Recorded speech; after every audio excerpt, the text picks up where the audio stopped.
Apakah vampir benar-benar ada? Inilah 5 fakta penjelasannya. 1. Konsep vampir sudah ada sejak masa peradaban kuno. Konsep vampir era modern, yang kini kita kenal sebagai salah satu, hantu, dengan taring, kuku panjang, dan mengisap darah, ternyata sudah ada sejak masa kuno.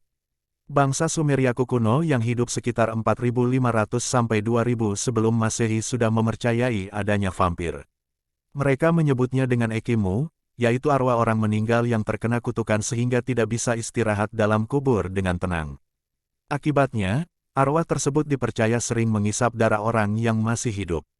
Bahkan, Ekimu bisa menembus pintu untuk mencari mangsa. Hal itu sejalan dengan apa yang dipercayai oleh masyarakat Tiongkok kuno. Mereka menyebutnya dengan Jiangxi, yaitu arwah orang meninggal yang tidak dikubur dengan baik sehingga balas dendam pada keluarganya yang masih hidup. 2. Ada banyak versi vampir di seluruh dunia. Vampir sering dikategorikan sebagai hantu atau makhluk supranatural. Bahkan, mereka tidak bisa melihat dirinya sendiri di depan cermin.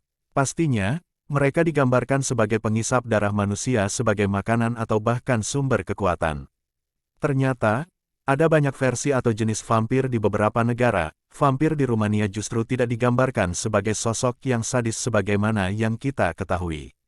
Masyarakat Rumania percaya bahwa vampir merupakan representasi Pangeran Vlad Tepes yang juga pahlawan penting yang telah melindungi negerinya dari ekspansi kerajaan Turki Utsmani. Lain halnya di Slavia, masyarakat percaya bahwa vampir adalah mayat manusia yang bangkit dari kubur, kemudian membahayakan manusia yang masih hidup. Lebih jauh lagi, menurut Matthew Brassford dalam bukunya From Demonstrasi to Dracula, The Creation of Modern Vampire Myth mengatakan bahwa vampir bagi masyarakat Mesir kuno adalah iblis yang dipanggil dari dunia lain ke dunia manusia. Di Tiongkok, sering kali disebut sebagai Jiangxi yaitu roh jahat yang mengisap kekuatan manusia. 3. Kepercayaan adanya vampir muncul karena kurangnya pemahaman tentang penyakit menular. Sekitar 1787 hingga 1800 Masehi, pemerintah setempat di New England mencatat angka kematian penduduknya yang cukup signifikan. Salah satu penyebabnya, yaitu TBC atau tuberkulosis yang mengenai 2% penduduk wilayah tersebut. Namun, mereka tidak begitu memahami tentang ilmu medis, khususnya penyakit TBC. Pasalnya, mereka meninggal dalam kondisi mengerikan, seperti halnya batuk darah, berat badan yang menurun drastis, kulit pucat, dan lain sebagainya.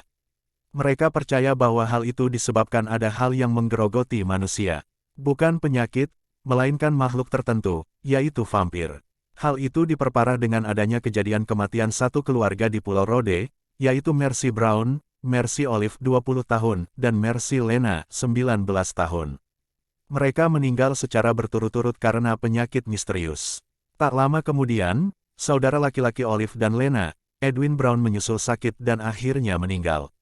Dokter pun sudah mengetahui penyebab kematian mereka secara ilmiah, yaitu penyakit menular. Namun, tidak masyarakat desa yang justru menganggapnya diserang oleh vampir. Akhirnya, keluarga yang tersisa, George Brown mengizinkan masyarakat desa menggali kuburan anak-anak dan istrinya untuk dilakukan pencegahan. 4. Muncul ritual anti-vampir. Ketakutan akan bahaya vampir menyebabkan adanya ritual anti-vampir di kalangan masyarakat Eropa. Pada abad ke-19 di New England, kebanyakan dari mereka mengadakan ritual khusus yang mengerikan untuk menghentikan bahaya vampir. Mereka mengambil darah hingga mengambil organ vital orang yang sudah meninggal. Kemudian, mereka membakarnya dan menjadikan abunya sebagai minuman bagi keluarga si mayat tersebut. Lain lagi di Jerman Utara sekitar abad ke-17, untuk mencegah wabah vampir, pemuka agama Protestan menginstruksikan agar menggali mayat seseorang yang tiba-tiba meninggal.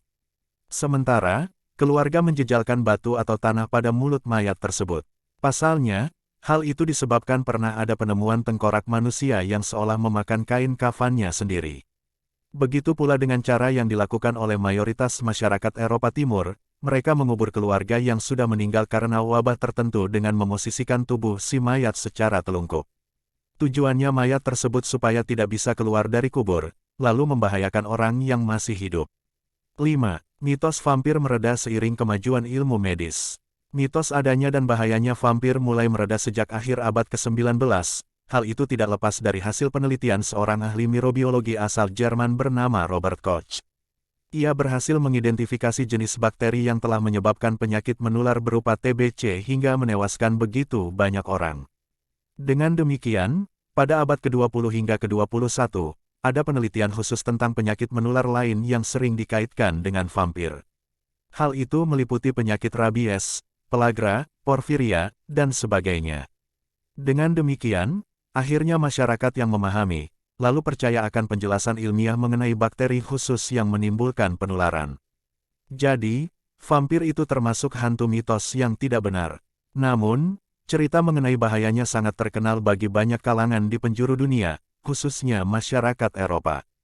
Tak heran jika akhirnya, seringkali vampir dijadikan sebagai tokoh dan karakter di film-film barat. Itulah beberapa penjelasan tentang vampir. Semoga bisa menjadi pelajaran bagi kita semua akan pentingnya memahami ilmu medis dan tidak perlu takut dengan segala jenis hantu dan mitos.